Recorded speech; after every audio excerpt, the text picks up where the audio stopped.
Hello everyone, आप सभी का स्वागत है हमारे यूट्यूब चैनल अपना सफ़र 786 में। व्यूअर्स, आज की इस टैरो कार्ड रीडिंग में हम देखने की कोशिश कर रहे हैं राइट नाउ आपके पर्सन की करंट फीलिंग्स क्या है, राइट नाउ आपके पर्सन के करंट थॉट्स क्या हैं, आपको लेकर ये पर्सन क्या कुछ सोच रहे हैं, क्या कुछ चल रहा है इस पर्सन के दिल में, दिमाग में, और इस वक्त ये पर्सन किस एनर्जी में है। ओके व्यूअर्स, आज की रीडिंग का टॉपिक यही रहेगा। आज हम इसी टॉपिक पर बात करने वाले हैं।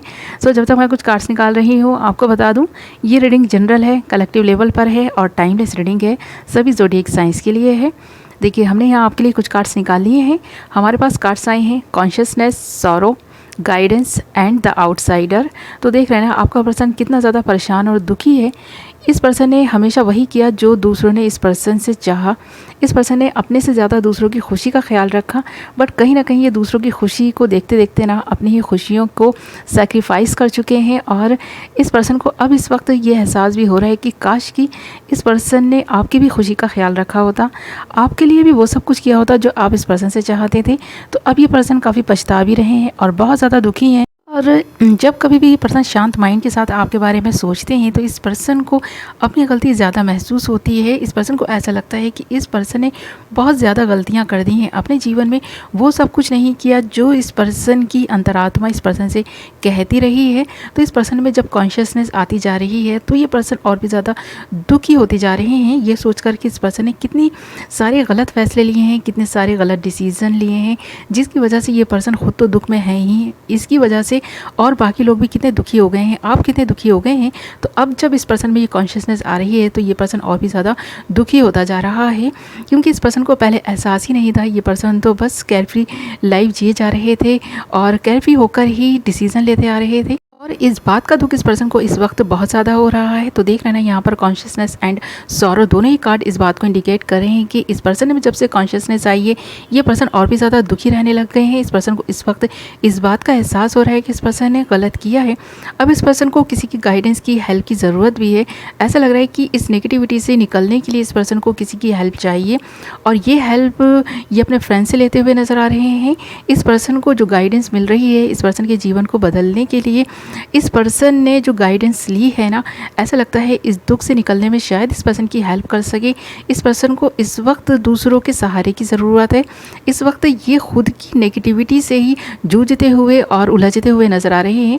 इस पर्सन ने इस रिलेशनशिप को तो आउटसाइडर की तरह देखा ही है, और इस पर्सन ने एक ऐसे व्यक्ति के रूप में खुद को बना लिया था जैसे कि ये पर्सन तो कुछ कर ही नहीं सकते, ना आपके लिए ना इस रिलेशनशिप के लिए।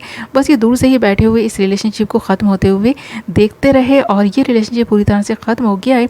अब इस पर्सन को ऐसा फील होता है कि आप अपनी लाइफ में खुश रहें और ये अपनी ज़िंदगी में इस दुख के सहारे ही अपनी ज़िंदगी बिता लेंगे। तो अगर ये पर्सन किसी थर्ड पार्टी सिचुएशन में है तो भी ये वहाँ पर खुश तो नहीं है, बट फिर भी इस पर्सन ने जैसे कि कॉम्प्रोमाइज़ कर लिया है अपनी ही ज़िंदगी के साथ में।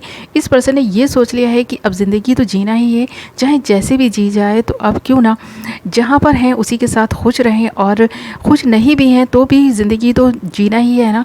आपके सहारे की इस पर्सन को ज़रूरत तो है, बट ये पर्सन अब नहीं चाहता कि आप इस पर्सन को सहारा दें। ये पर्सन चाहता है कि आप अपना सहारा खुद बने, क्योंकि आपके साथ में जो कुछ भी गलत हो चुका है ना, ये पर्सन उसे तो नहीं बदल सकते, बट हाँ आपके लिए प्रेयर्स कर सकते हैं। तो ये पर्सन आपके लिए प्रेयर्स करते हैं, आपके लिए दुआएं करते हैं कि आप जहाँ रहें, जिसके साथ में रहें, खुश रहें। और इस पर्सन के इंटेंशंस इस वक्त यही हैं, क्योंकि इस पर्सन को जो गाइडेंस मिल रही है वही मिल रही है कि ये सिर्फ और सिर्फ आपकी खुशियों का सोचें, आपके लिए प्रेयर्स करें, क्योंकि ये इसके अलावा कुछ कर भी नहीं सकते। ये पर्सन देख रहे हैं ना, एक आउटसाइडर की तरह इस रिलेशनशिप को देखता रहा, और अभी भी ये पर्सन को ऐसा लगता है कि इस पर्सन ने इस रिलेशनशिप को ख़त्म करके बहुत बड़ी गलती तो की है, बट अभी भी ये कुछ कर नहीं सकते, क्योंकि जिस सिचुएशन में ये स्टक होकर रह गए हैं ना, वहाँ से निकलना इस पर्सन को भी बहुत मुश्किल लग रहा है। तो देख रहे हैं ना, यहाँ पर गाइडेंस एंड द आउटसाइडर दोनों ही कार्ड आए हैं। तो अब इस पर्सन को यही गाइडेंस मिल रही है कि ये आपके लिए प्रयास करें और अपने आप को इस नेगेटिविटी से निकालने की कोशिश करें, और उसके बाद ही कोई ना कोई ऐसा डिसीज़न लें जो आपके लिए और इस पर्सन के लिए फ़ायदे का हो, और आप दोनों ही खुश रह सके अपनी अपनी लाइफ में। तो ऐसा ही इस वक्त ये पर्सन सोचते हुए नज़र आ रहे हैं। और अगर इस वक्त की इस पर्सन की एनर्जीज़ की बात करें तो देख रहे हैं ना, कितना थका हुआ और हारा हुआ सा महसूस कर रहा है ये पर्सन। काफ़ी नेगेटिव भी है, बट आपके लिए इस पर्सन के दिल में जो फीलिंग्स हैं, जो प्यार है, आज भी मौजूद है, बरकरार है, बट ये आपके लिए कुछ कर नहीं पाएंगे, ऐसा इस पर्सन को इस वक्त इसकी नेगेटिविटी की वजह से लग रहा है। ओके व्यूअर्स, ये थी आपकी रीडिंग।